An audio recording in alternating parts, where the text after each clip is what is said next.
Yes, এবার মিশর ও পাকিস্তানের সাথে হাত মেলালো ডক্টর ইউনূস। একসাথে মিলে ভারতকে শিক্ষা দেবার হুমকি। এবার মিশরে গিয়ে পাকিস্তানের প্রধানমন্ত্রীর সাথে হাত মেলালেন ডক্টর ইউনূস। সাথে করে নিয়ে আসলেন প্রায় ১,০০০ কন্টেইনার গোপন পণ্য। তাতে একদিকে ঘুম হারাম মোদী সরকারের, অন্যদিকে মাথা নষ্ট ভারতীয় সাংবাদিক নামের টিকটকারদের। বাংলাদেশ ও পাকিস্তানকে একসাথে দেখে পাগল হয়ে গিয়েছে তারা। একদিকে দেশটির গোয়েন্দারা নানান গবেষণায় ব্যস্ত হয়ে পড়েছে, অন্যদিকে টিকটকাররা যাত্রাপালার মতো বকবক শুরু করেছে। আসলে মিশরে কি কথা হলো শাহবাজ ইউনূসের মধ্যে? করাচি থেকে নতুন করে চট্টগ্রাম বন্দরে কি এলো? এছাড়া কি বলছে ভারতীয়রা? এই সকল বিষয়ে বিস্তারিত থাকবে আজ। গত দুদিন ধরে মিশরে উন্নয়নশীল ৮ দেশে D8 সম্মেলন অনুষ্ঠিত হয়েছে। উন্নয়নশীল ৮ রাষ্ট্র বাংলাদেশ, মিশর, Indonesia, Iran, Malaysia, Nigeria, Pakistan এবং তুরস্কের মধ্যে পারস্পরিক উন্নয়ন সহযোগিতার জন্য প্রতিষ্ঠিত সংস্থা D8 এর সম্মেলন শুরু হয় কায়রোতে। সেই সম্মেলনের ফাঁকে একটি হোটেলে পাকিস্তানের প্রধানমন্ত্রী শেহবাজ শরীফের সঙ্গে বৈঠক করেন ডক্টর মোহাম্মদ ইউনূস। এরই মধ্যে সেই বৈঠকের ছবি সোশ্যাল মিডিয়ায় ছড়িয়ে পড়েছে। তাতে নড়ে চড়ে বসেছে ভারত। একদিকে দেশটির গোয়েন্দারা এ বিষয়ে গবেষণা শুরু করেছে, অন্যদিকে দেশটির সাংবাদিক নামে টিকটকাররা বকবক শুরু করেছে। তারা বলছে পাকিস্তানের সাথে হাত মিলিয়ে বাংলাদেশ ভারত বিরোধী ষড়যন্ত্র করছে, চক্রান্ত করছে, বাড়াবাড়ি করছে। আরো যত রকম শিরোনামে সম্ভব ভারতীয়রা খবর প্রচার করছে। বাংলাদেশের ইউটিউবাররা যেমন খবর করে না, তার থেকেও নিচু খবর করেছে তারা। অথচ বাংলাদেশ কিংবা পাকিস্তান কারোরই ভারত নিয়ে পড়ে থাকার সময় নেই। শাহবাজ ও ইউনূস কেবল তাদের দেশ নিয়েই কাজ করছেন, ভারতকে নিয়ে তাদের কোনো মাথা ব্যথা নেই। মূলত ঢাকার সঙ্গে ইসলামাবাদের সম্পর্ক এগিয়ে নিতে পাকিস্তানকে ১৯৭১ সালের অমীমাংসিত সমস্যাগুলো মীমাংসা করার আহ্বান জানিয়েছেন অন্তর্বর্তী সরকারের প্রধান উপদেষ্টা অধ্যাপক ডক্টর মোহাম্মদ ইউনূস। ডক্টর ইউনূস বলেন, বিষয়গুলো বারবার আসছে, আসুন আমরা সামনে এগিয়ে যেতে সেই বিষয়গুলো ফয়সালা করি। জবাবে পাকিস্তানের প্রধানমন্ত্রী বলেন, ১৯৭৪ সালে ত্রিপক্ষীয় চুক্তিতে বাংলাদেশ, পাকিস্তান ও ভারত বিষয়গুলো মীমাংসা করেছে, কিন্তু যদি অন্যান্য অমীমাংসিত সমস্যা থাকে তবে সেগুলো দেখতে পেলে তিনি খুশি হবেন। অধ্যাপক ইউনূস বলেন, ভবিষ্যৎ প্রজন্মের জন্য বিষয়গুলো চিরতরে সুরাহা করে ফেলা ভালো হবে। তারা ব্যবসা বাণিজ্য বৃদ্ধি এবং ক্রীড়া ও সাংস্কৃতিক প্রতিনিধিদের বিনিময়ের মাধ্যমে দুই দেশের মধ্যে সম্পর্ক জোরদার করতে সম্মত হন। এখানে প্রাপ্ত এক বার্তায় বলা হয়, দুই নেতা চিনি শিল্প এবং ডেঙ্গু ব্যবস্থাপনার মতো নতুন ক্ষেত্রে সহযোগিতা সম্প্রসারিত করার ইচ্ছা প্রকাশ করেছেন। ২০০৬ সালে নোবেল শান্তি বিজয়ী ডক্টর ইউনূস ২০২৬ সালে মধ্যভাগের আগে প্রয়োজনীয় সংস্কার এবং সাধারণ নির্বাচন করতে তার সরকারের পরিকল্পনার কথাও উল্লেখ করেন। বলেন, তিনি সংস্কারের বিষয়ে সংলাপের জন্য একটি ঐক্যমত গঠন কমিশনের নেতৃত্ব দিচ্ছেন। পাকিস্তানের প্রধানমন্ত্রী শেহবাজ শরীফ ঢাকা ও ইসলামাবাদের মধ্যে কৌশলগত সম্পর্ক গড়ে তোলার আহ্বান জানান। শরীফ বলেন, আমরা সত্যিই আমাদের ভ্রাতৃপ্রতিম বাংলাদেশের সঙ্গে সম্পর্ক জোরদার করার অপেক্ষায় রয়েছে। তিনি সার্ক পুনরুজ্জীবনে অধ্যাপক ইউনূসের উদ্যোগকে স্বাগত জানান এবং আঞ্চলিক সংস্থার শীর্ষ সম্মেলন আয়োজনের সম্ভাবনা নিয়ে কাজ করার জন্য বাংলাদেশকে ধন্যবাদ জানান। পাকিস্তানের প্রধানমন্ত্রী বাংলাদেশের রাষ্ট্র পরিচালিত চিনি কলগুলোকে আরো ভালোভাবে পরিচালনার জন্য প্রযুক্তিগত সহায়তার প্রস্তাব দেন। তিনি বাংলাদেশের ডেঙ্গু প্রাদুর্ভাবের কারণে মৃত্যুতে শোক প্রকাশ করেন এবং বলেন, ঢাকা এ রোগের বিরুদ্ধে লড়াইয়ে পাকিস্তানের অভিজ্ঞতা থেকে উপকৃত হতে পারে। তিনি বলেন, প্রায় এক দশক আগে পাঞ্জাবে ডেঙ্গুর বিরুদ্ধে আমাদের লড়াইকে বিশ্বমানের বলে প্রশংসিত হয়েছিল।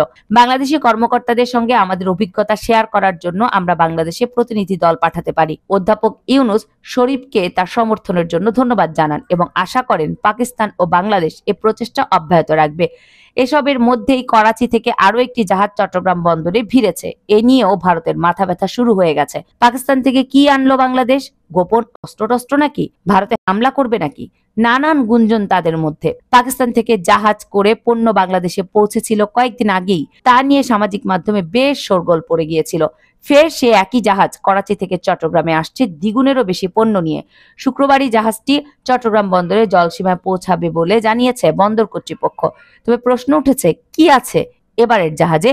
এর আগেও একই পাকিস্তানি জাহাজ বাংলাদেশে এসেছিল পণ্য নিয়ে, যা নিয়ে নানান জল্পনা তৈরি হয়েছিল। গণমাধ্যমের খবর অনুযায়ী পাকিস্তান থেকে আসা MV ইউয়ান জিয়ান ফাজাং নামক জাহাজটি এবার বাংলাদেশের চট্টগ্রামে পৌঁছেছে ৮২৫ TEUS কন্টেইনার নিয়ে। এর আগের বার যখন জাহাজটি বাংলাদেশে এসেছিল তখন তাতে ছিল ৩৭০টি TEUS কন্টেইনার। সংবাদ মাধ্যমের খবর অনুযায়ী এবার গতবারের তুলনায় দ্বিগুণেরও বেশি পণ্য নিয়ে চট্টগ্রামে পৌঁছেছে পাকিস্তানি জাহাজটি। পাকিস্তানের করাচি বন্দরের সঙ্গে চট্টগ্রামের সরাসরি কন্টেইনার জাহাজ যোগাযোগ চালু হয়েছে চলতি বছরের 14 নভেম্বর।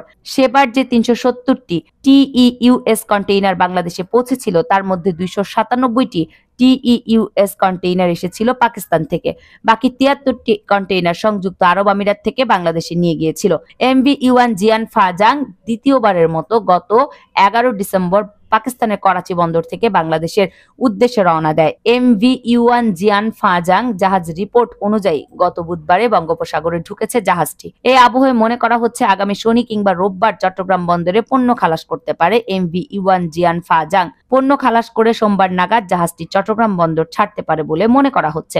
জাহাজটি চট্টগ্রাম বন্দর ত্যাগ করার পর যাবে ইন্দোনেশিয়ায়, সেখান থেকে মালয়েশিয়ায়, দুবাই হয়ে পাকিস্তানের করাচি ফিরবে। তবে এই জাহাজে কি কি পণ্য রয়েছে তা এখনো জানা যায়নি।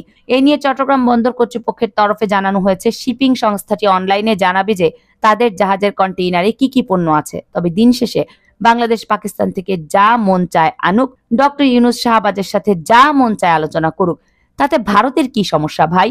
ওরা মাথা না ঘামালেই তো পারে। বাংলাদেশের মানুষ পাকিস্তানের সাথে দ্বিপাক্ষিক সম্পর্ক শক্তিশালী করার এই উদ্যোগকে স্বাগত জানাচ্ছে। দুই দেশের মধ্যে বাণিজ্য, সংস্কৃতি এবং ক্রীড়াঙ্গনে সহযোগিতা বাড়ানোর মাধ্যমে পারস্পরিক উন্নয়ন সম্ভব। 1971 সালে বিষয়গুলো বন্ধুত্বপূর্ণ আলোচনার মাধ্যমে সমাধান করা হলে ভবিষ্যৎ প্রজন্মের জন্য এটি একটি গুরুত্বপূর্ণ পদক্ষেপ হবে। এছাড়া সার্কের পুনর্জাগরণের উদ্যোগেও অত্যন্ত সময় উপযোগী। প্রফেসর ইউনূস এবং প্রধানমন্ত্রী শাহবাজ শরীফের এই প্রচেষ্টাকে অনেকে অভিনন্দন জানিয়েছে। তাদের আশা দুই দেশ সম্পর্কের নতুন দিগন্ত উন্মোচন করবে।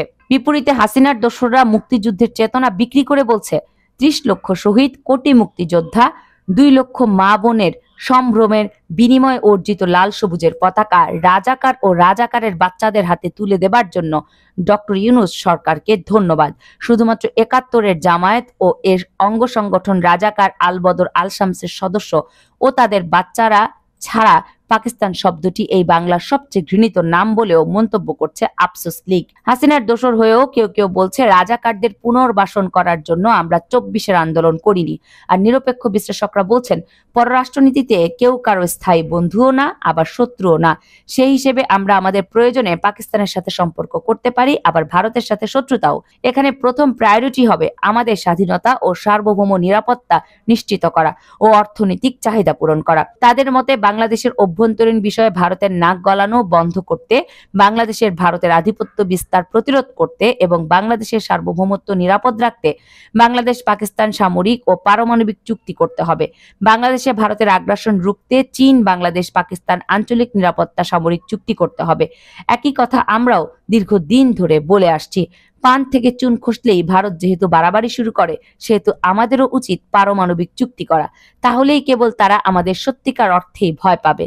আপনি কি বলেন দর্শক? আমাদের সাথে একমত হলে কমেন্টসে ইয়েস অথবা রাইট লিখে জানিয়ে দিন এবং আমাদের চ্যানেলটি ভালো লাগলে সাবস্ক্রাইব করুন এবং আমাদের পাশেই থাকুন। কামরুন নাহার রাখি, KNR মিডিয়া।